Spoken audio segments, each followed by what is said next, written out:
In a quiet valley, wrapped between soft green hills, there was a small village where everything seemed to breathe with the rhythm of nature.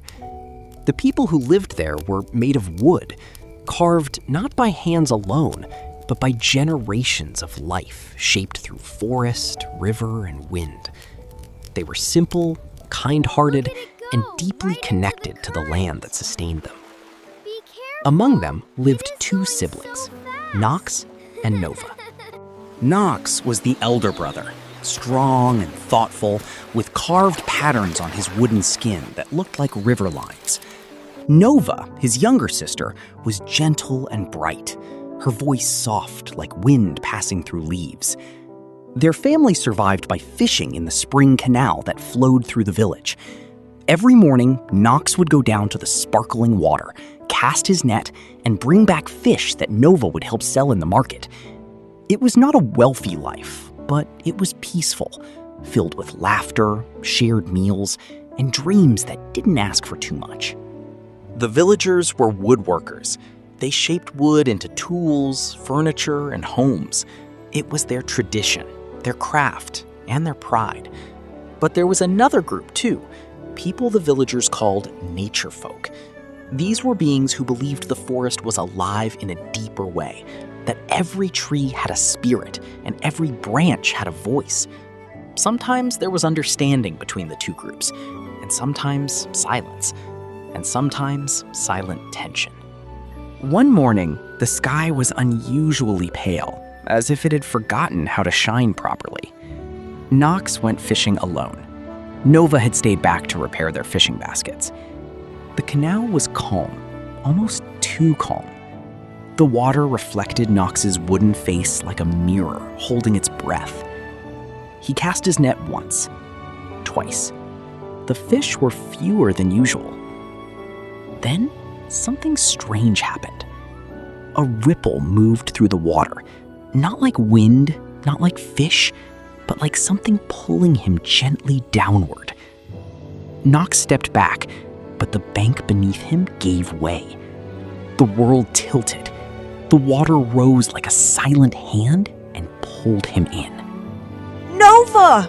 he tried to call, but the water swallowed his voice before it could become sound.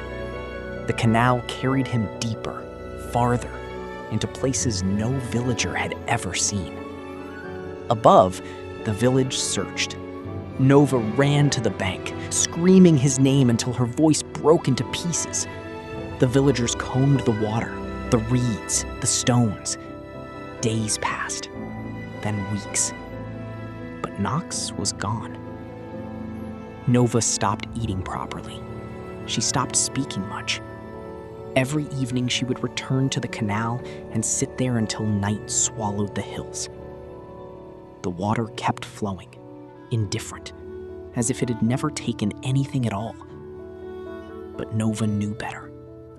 She felt it in her wooden chest, a hollow ache that never faded.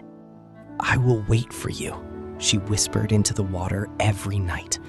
"Even if the forest forgets you, I won't." But Nox was not gone. He was carried far beyond the village, through underground streams and hidden roots, until he emerged in a strange part of the valley where the forest was older, deeper, and almost sacred. The water released him gently onto a bed of moss near towering trees. At first, he did not understand where he was, but then he heard voices. Not human voices, tree voices. "Help us. Please, stop them." Nox turned, confused. The trees around him were trembling, not from wind, but from pain.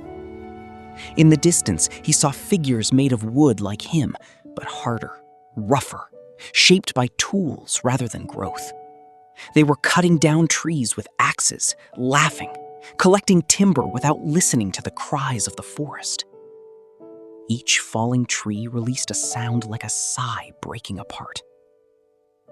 Nox felt something stir inside him, a memory of Nova, of home, of the canal that gave and took. A tree near him bent slightly, as if pleading. "You can hear us, can't you?" "Yes," Nox whispered. "Then save us." That night, Nox could not sleep.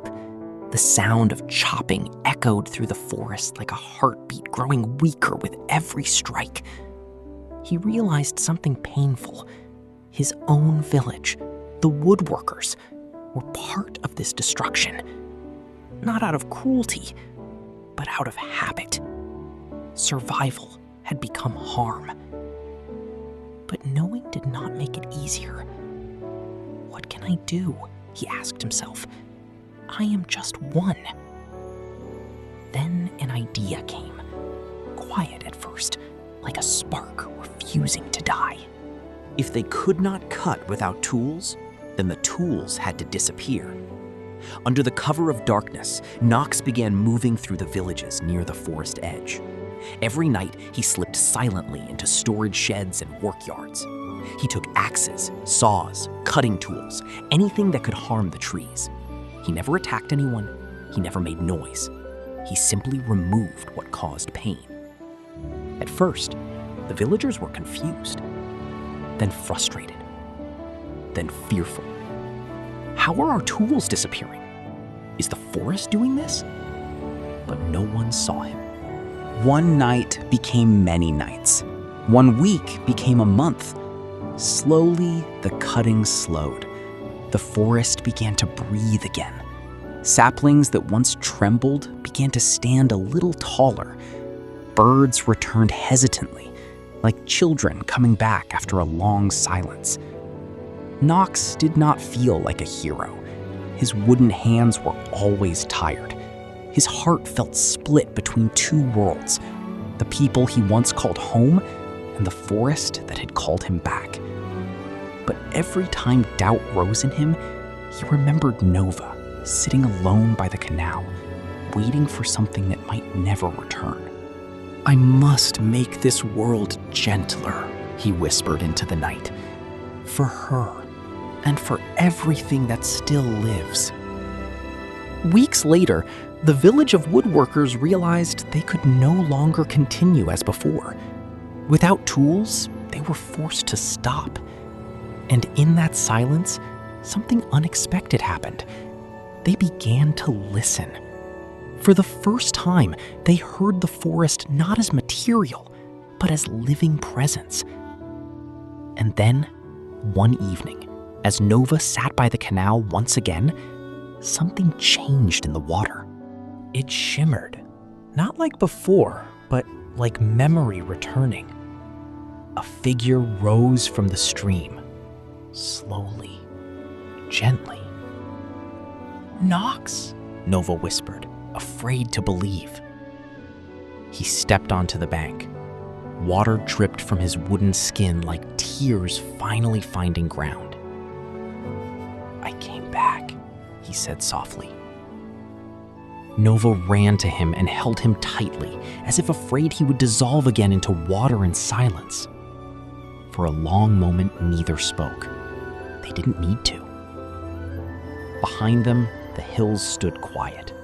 The forest breathed in peace. And for the first time in a long while, the canal did not feel like a place of loss, but a bridge between what was broken and what could still be healed. Nox looked at Nova and finally smiled. "I heard them," he said. Nova nodded, tears in her eyes. "And I heard you." And in that fragile, beautiful moment, the valley felt whole again. Not because everything was perfect, but because something broken had learned how to speak, to listen, and to return.